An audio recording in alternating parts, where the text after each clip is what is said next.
and he's basically talking about what he's going to do about Russia and Ukraine. He's talking about some sanctions. I can see that stocks are actually performing pretty well since he started talking about this. Now they're taking a little bit of a dip.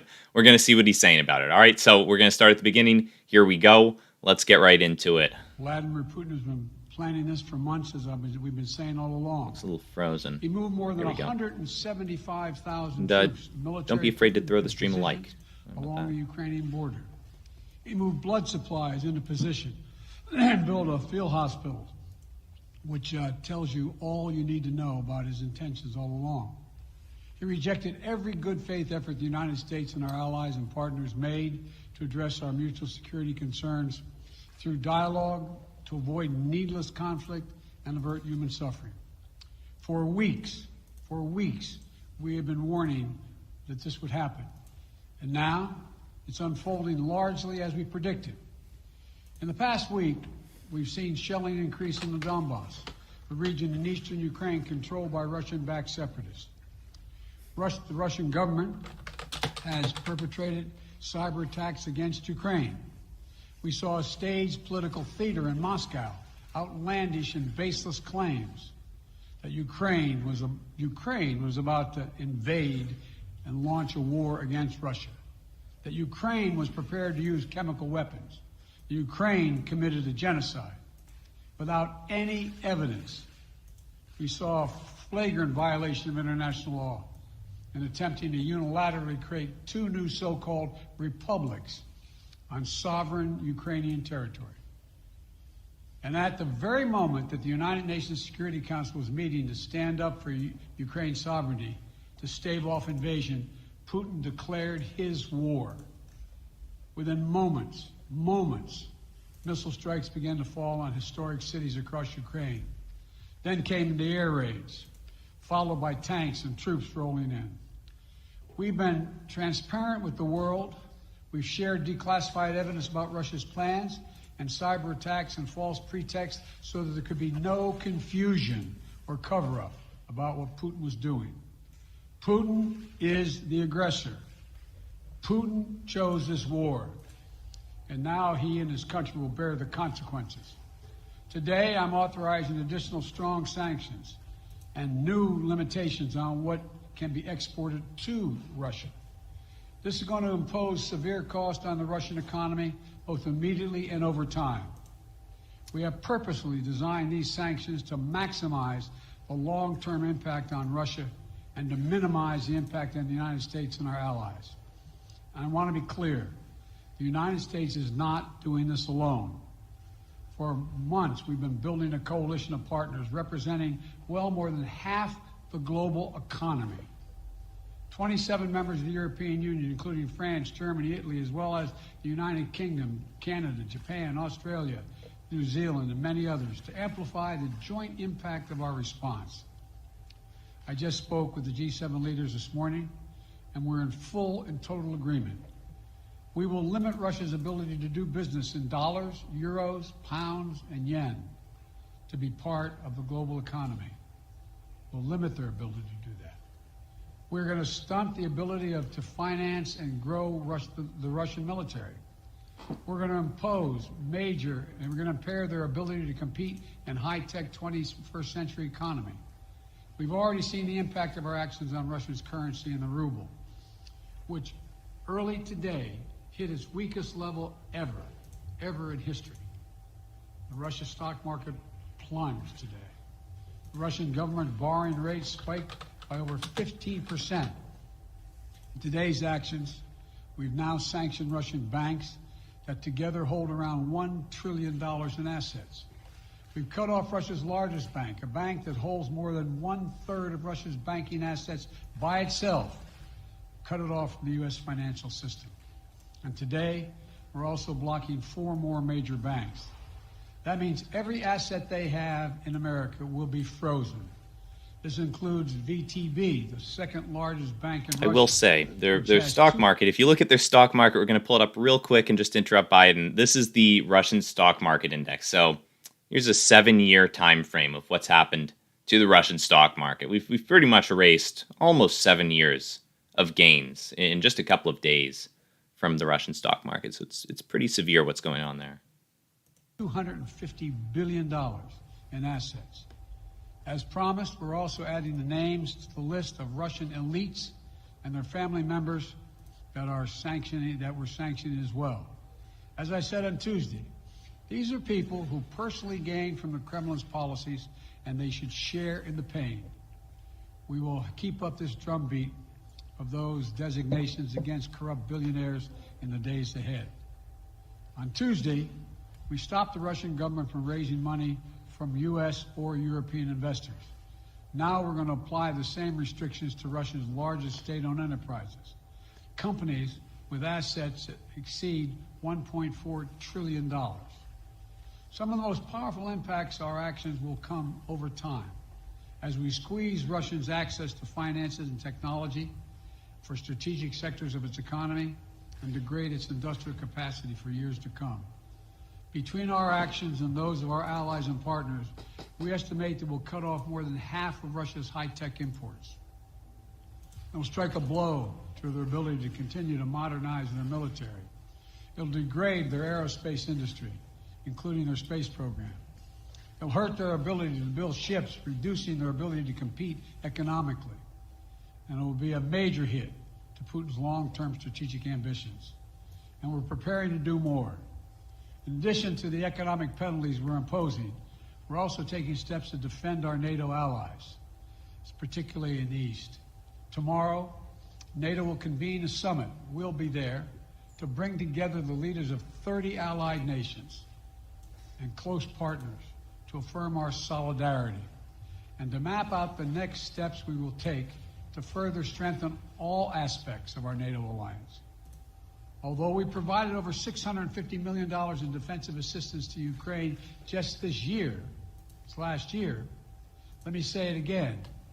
Our forces are not and will not be engaged in the conflict with Russia in Ukraine. Our forces are not going to Europe to fight in Ukraine, but to defend our NATO allies and reassure those allies in the East. As I made crystal clear, the United States will defend every inch of NATO territory with the full force of American power. And the good news is, NATO is more united and more determined than ever. There is no doubt that the United States and every NATO ally will meet our Article 5 commitments, which says that an attack on one is an attack on all. Over the past few weeks, I ordered thousands of additional forces to Germany and Poland as part of our commitment to NATO. On Tuesday, in response to Russia's aggressive action, including its troop presence in Belarus and the Black Sea, I've authorized the deployment of ground and air forces already stationed in Europe to NATO's eastern flank allies, Estonia, Latvia, Lithuania, Poland, and Romania. Our allies have also been stepping up, adding the other allies, the rest of NATO, adding their own forces and capabilities to ensure collective defense.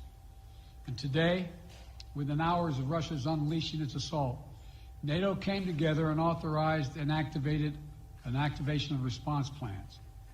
This will enable NATO's high readiness forces to deploy and when and where they are needed to protect our NATO allies on the eastern boundaries of Europe. And now I'm authorizing additional U.S. force capabilities to deploy to Germany as part of NATO's response, including some of the U.S.-based forces that the Department of Defense placed on standby weeks ago. I've also spoken with Defense Secretary Austin and Chairman of the Joint Chiefs, General Milley, about preparations for additional moves should they become necessary to protect our NATO allies and support the greatest military alliance in the history of the world, NATO. As we respond, my administration is using the tools, every tool at its disposal, to protect American families and businesses from rising prices at the gas pump. You know, we're taking active steps to bring down the cost, and American oil and gas companies should not exploit this moment to hike their prices to raise profits. You know, in our sanctions package, we specifically designed to allow energy payments to continue. We are closely monitoring energy supplies for any disruption. We've been coordinating with major oil producing and consuming countries toward our common interest to secure global energy supplies. We are actively working with countries around the world to elevate collective release from the strategic petroleum reserves of major energy-consuming countries. And the United States will release additional barrels of oil as conditions warrant. I know this is hard and that Americans are already hurting. I will do everything in my power to limit the pain the American people are feeling at the gas pump. This is critical to me. But this aggression cannot go unanswered. If it did, the consequences for America would be much worse. America stands up to bullies. We stand up for freedom. This is who we are. Let me also repeat the warning I made last week. If Russia pursues cyber attacks against our companies, our critical infrastructure, we are prepared to respond. For months, we've been working closely with the private sector to harden their cyber defenses, sharpen our ability to respond to Russian cyber attacks as well. I spoke last night to President Zelensky of Ukraine, and I assured him that the United States, together with our allies and partners in Europe, will support the Ukrainian people as they defend their country. We'll provide humanitarian relief to ease their suffering. And in the early days of this conflict, Russia propaganda outlets will keep trying to hide the truth and claim success for its military operation against a made-up threat. But history has shown, time and again, how swift gains in territory eventually give way to grinding occupations, acts of mass civil disobedience, and strategic dead ends. The next few weeks and months will be hard on the people of Ukraine. Putin has unleashed a great pain on them. But the Ukrainian people have known 30 years of independence. They have repeatedly shown that they will not tolerate anyone who tries to take their country backwards. This is a dangerous moment for all of Europe, for the freedom around the world. Putin has committed an assault on the very principles that uphold the global peace. But now, the entire world sees clearly what Putin and his Kremlin allies are really all about. This was never about a genuine security concerns on their part. It was always about naked aggression, about Putin's desire for empire by any means necessary, by bullying Russia's neighbors through coercion and corruption, by changing borders by force, and ultimately by choosing a war without a cause.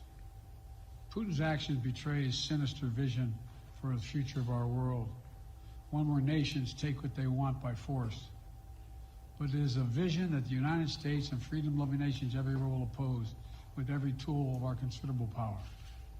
The United States and our allies and partners will emerge from this stronger, more united, more determined, and more purposeful.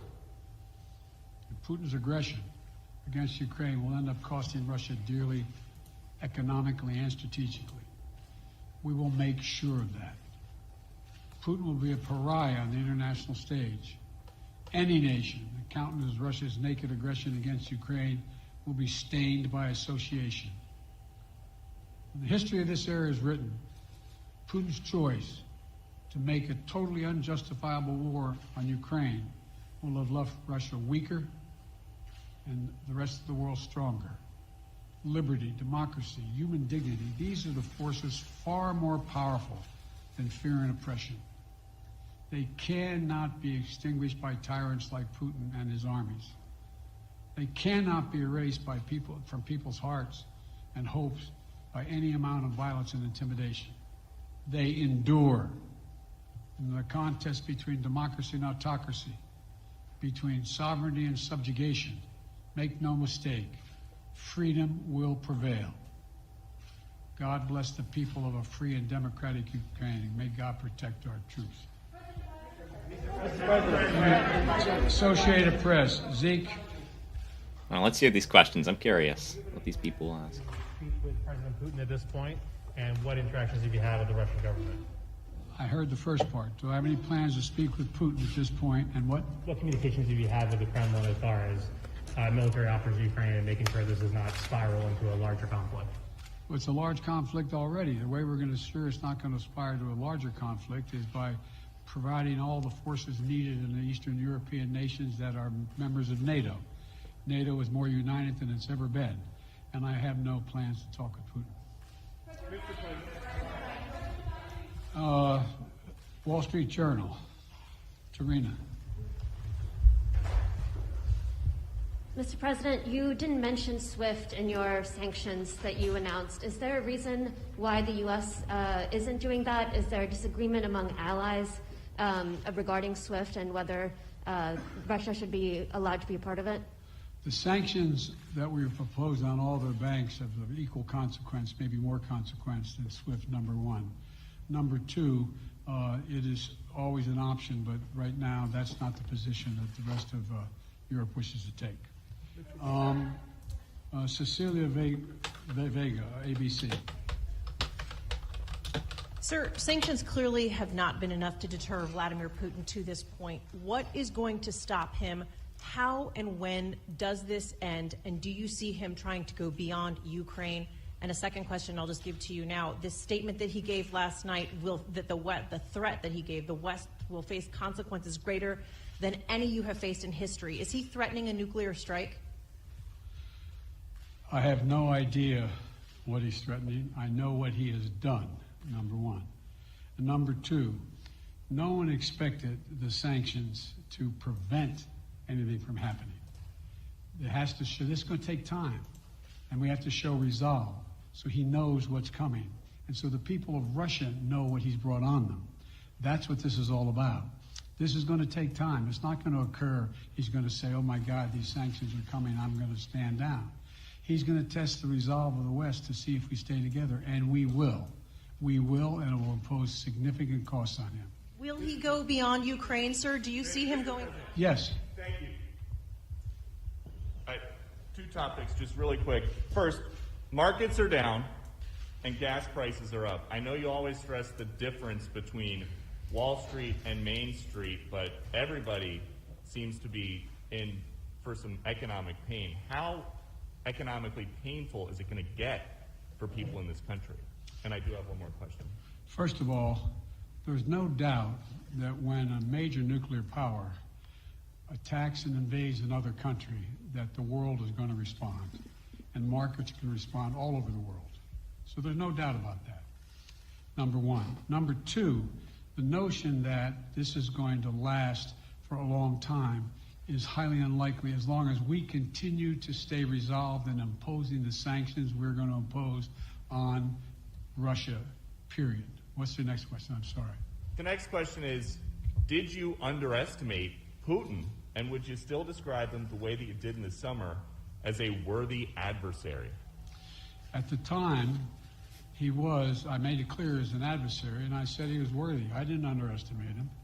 And I've read most of everything he's written. Did you read it? I shouldn't say, I'm not a wise guy. You heard the speech he made, almost an hour's worth of speeches, why he was going into Ukraine. He has much larger ambitions in Ukraine. He wants to, in fact, reestablish the former Soviet Union. That's what this is about. And I think that his ambitions are completely contrary to the place where the rest of the world has arrived. And with his ambitions, you're confident that these devastating sanctions are going to be as devastating as Russian missiles and bullets and tanks? Yes, Russian bullets, missiles, and tanks in Ukraine. Yes, I am. Wow. That is a bold statement. Sanctions cannot stop President Putin. What penalty can? I didn't say sanctions couldn't stop him. You've been talking about the threat of these sanctions for several weeks now. Yes, but the threat of the sanctions and imposing the sanctions and seeing the effect of the sanctions are two different things. They're two different things. And we're now he's going to begin to see the effect of the sanctions. And what will that do? How will that change his mindset here, given he's because attacking it will so Ukraine weaken his country that he'll have to make a very, very difficult choice as to whether to continue to move toward being a second-rate power or, in fact, respond. You said in recent weeks that big nations cannot bluff when it comes to something like this. You recently said that the idea of personally sanctioning President Putin was on the table. Is that a step that you're prepared to take? And if not, it's not a bluff, it's on the table. Sanctioning President Putin? Yes. Why not sanction him today, sir? Mr. President? Why not sanction him today? Mr. President, if I can, you detailed some severe and swift new sanctions today and said the impact it will have over time. But given the full-scale invasion, given that you're not pursuing disconnecting Russia from what's called SWIFT, the international banking system, or other sanctions at your disposal, respectfully, sir, what more are you waiting for? Specifically, with the sanctions we've imposed exceed SWIFT. The sanctions we imposed exceed anything that's ever been done. The sanctions we imposed have generated 2/3 of the world joining us. They are profound sanctions. Let's have a conversation in another month or so to see if they're working. Yes. Can I ask you about So for those of you who don't know what SWIFT is, it's some kind of system that over 11,000 financial institutions spread across more than 200 countries use to communicate payments and securities transfers. So it seems relatively important. Sir, you spoke to Vladimir Zelensky yesterday, sir? What's the risk that we are watching the beginning of another Cold War, and is there now a complete rupture in U.S. and Russian relations? There is a complete rupture right now in U.S.-Russian relations if they continue on this path that they're on. And in terms of a Cold War, that depends. You have the vast majority of the rest of the world in total opposition to what he's doing, from Asia to South America to Europe to around the world. And so it's going to be a cold day for Russia. The idea, you don't see a whole lot of people coming to his defense. And are you, if I could follow up, sir, are you urging China to help isolate Russia? Are you urging China to help isolate Russia? I'm not prepared to comment on that at the moment.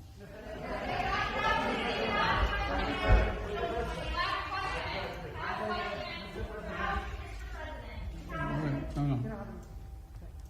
Yeah. No. He's had his hand up a long time. Thank you, Mr. President.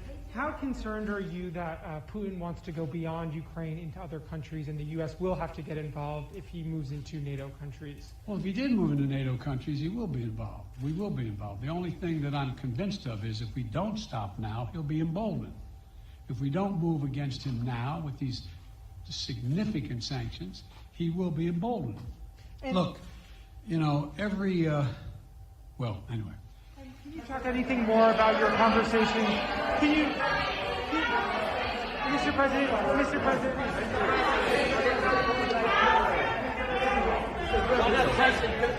Why not sanction Putin directly today?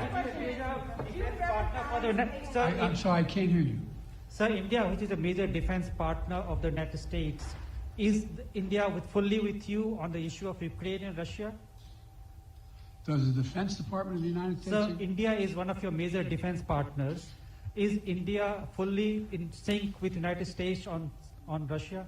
We're in consultation with India today. We haven't resolved that completely. One more question. Okay, thank you all very much. Thank you.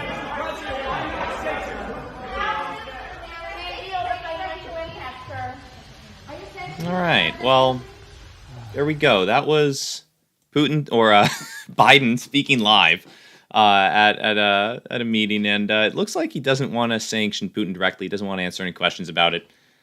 So from the sound of that, it sounds like the United States not going to engage with any of the Russian troops unless they do something directly to a NATO country, which Ukraine is not. So overall, we're keeping this war cold between the United States and Russia. Not hot yet, but it's not looking good for Ukraine. And we will be making a video and releasing that later today about China and Taiwan. So keep an eye out for that. But that was Putin, or I keep saying it, Biden speaking live. And that's what we got for today. So, hopefully this whole situation simmers down. It looks like the stock market reacted fairly well to that, right? As soon as we started that thing up, the stock market was moving up. This is the SPY, and we're near highs of day. So all things considered, this could have gone a whole lot worse. Thank you guys for joining, and we'll see you probably in the live stream tomorrow morning at 9 if anyone wants to join for that. Have a great day, guys. Bye.